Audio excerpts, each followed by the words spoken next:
Welcome back to AM Northwest. From The Bachelor to Love Island and Are You the One to Love is Blind, there is no doubt reality dating shows are full of drama. But could we learn something deeper? Here to share some insight, we welcome dating and relationship coach, Dr. Marie Thouin. Doctor, good to see you.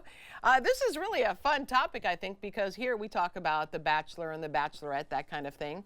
So let's talk, can dating shows actually teach us something? I actually think so. As a mindful dating and relationship coach, I was originally a little bit skeptical of these shows because of the dramatization and how they just really emphasize a lot of fighting. But when I started watching them a little more closely, I realized that some of the mindful principles that I teach also really are featured on these shows. For example, the emphasis on self-reflection.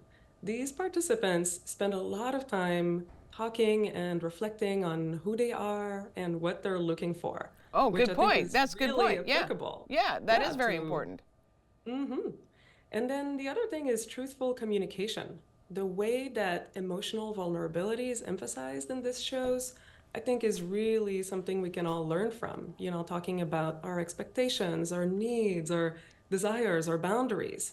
If we all could communicate like that in our normal dating life, I think that we would not waste as much time and we would practice emotional courage, so to speak. Okay. So what do you see as the biggest mistakes that people on TV dating shows make?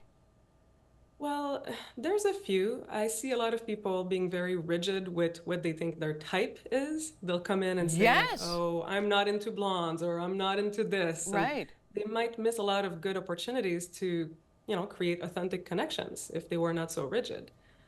Another thing that I see people doing is to lose sight of what they really want for the sake of winning the competition Yeah. and looking good to the camera or like looking good to the producers. And I think that's also something that's transferable in real life. Maybe we're just focused on winning status or winning the game of dating rather than truly connecting. I see that. I definitely see that because even when you come down to actual games that they have them play, let's say football games, it's all about winning the game versus winning the person. Their focus is the game, the competition. Exactly. Yeah. And there's also what I would call the shiny object syndrome when someone new comes into the scene and Oh yeah. all of a sudden you forget about what you had with anyone else. It's a little bit like when you're swiping online and you always think like, well, if my current dating situation is not perfect, maybe the perfect person is around the corner. So you never fully invest. Right. Okay, now a lot of dating shows have gimmicks, like having your friends pick a date, that kind of thing. What do you say? Do the same rules kind of matter, apply no matter the show? Like what type of rules would you talk about having? Well, there's of course some nuance between the shows, and Right. I have some ideas for what, like different formats in TV shows could look like. But overall, I think that the same rules around being vulnerable, being authentic, reflecting on who you are and what you're looking for can definitely apply no matter what the gimmick or the format is. Okay, so why do so many reality show relationships, after the cameras are gone, why do they fail? Well, obviously, people create a bubble when they go on these shows. They are not working, they don't even have their phones typically. So it's easy to focus on connection and vulnerability when there aren't distractions.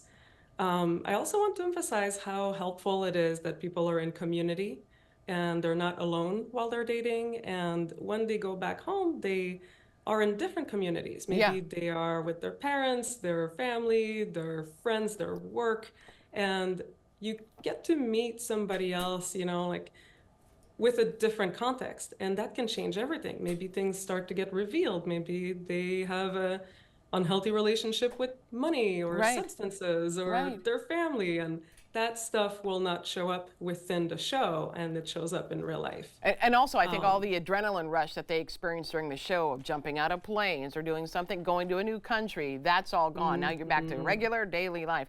But let's talk about Yeah. advice you would give TV show producers. Well, I would love to see more diversity on these shows.